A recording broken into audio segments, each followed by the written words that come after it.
Hello everyone. आज हम बात कर रहे हैं लॉन्ग टर्म कॉस्ट एनालिसिस और we can say cost output relation in the long run.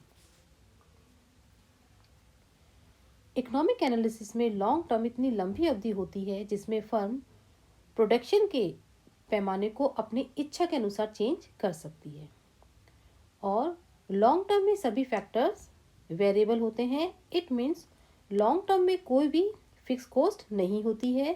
सभी कॉस्ट कैसी होती हैं? वेरिएबल होती हैं, क्योंकि कोई भी कॉस्ट फिक्स नहीं रहती हैं।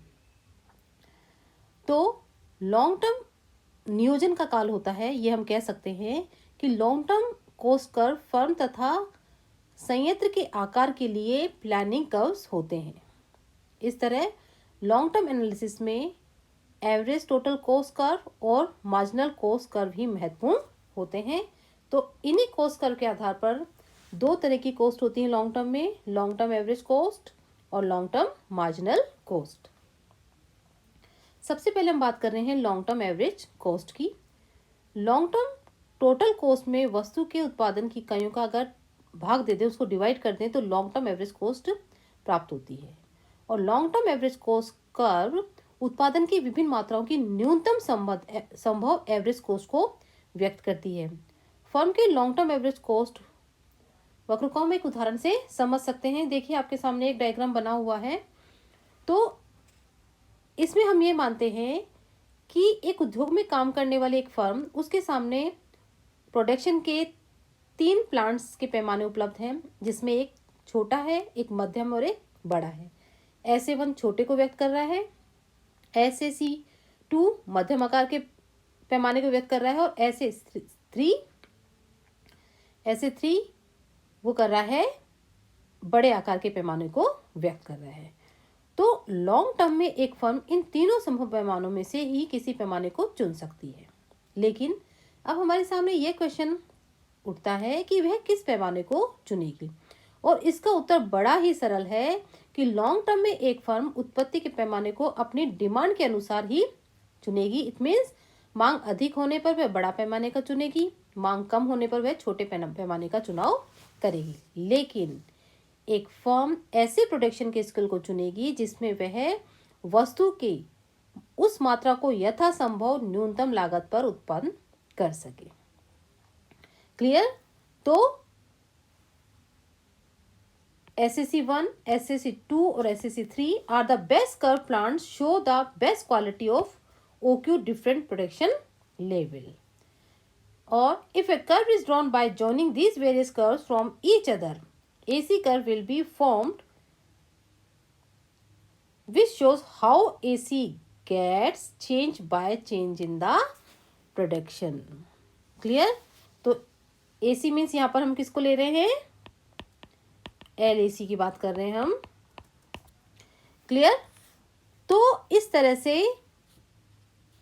फर्म उस स्तर को चुनेगी जिसमें कि न्यूनतम संभव लागत पर उत्पादन किया जा सकता है। क्लियर? और इन सभी कर्व के जो न्यूनतम बिंदु को अगर टच करते हुए जो कर्व बनाया जाएगा, that is LAC, long term average cost. अब बात करेंगे लॉन्ग टर्म एवरेज कॉस्ट की विशेषताएं कि आखिर लॉन्ग टर्म एवरेज कॉस्ट क्या होता है, उसकी क्या विशेषताएं हैं, किस तरह से वो फॉर्म होता है। तो देखिए, जो LAC है is the annual of all SACs।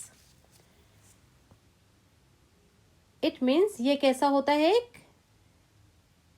Long term average cost curve सभी शॉर्ट टर्म SAC कॉस्ट को ढक लेता है, इसीलिए इसे क्या कहते हैं? एनवलप कर्व कहते हैं। क्लियर? लेकिन ये एकदम सही नहीं है कि लिफाफा पत्र से अलग होता है, जबकि LAC का प्रयोग विभिन्न SAC रेखाओं से होता है।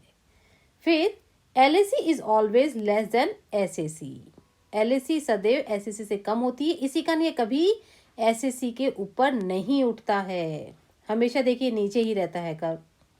फिर LAC indicates minimum cost of production and optimum size of the firm. Clear?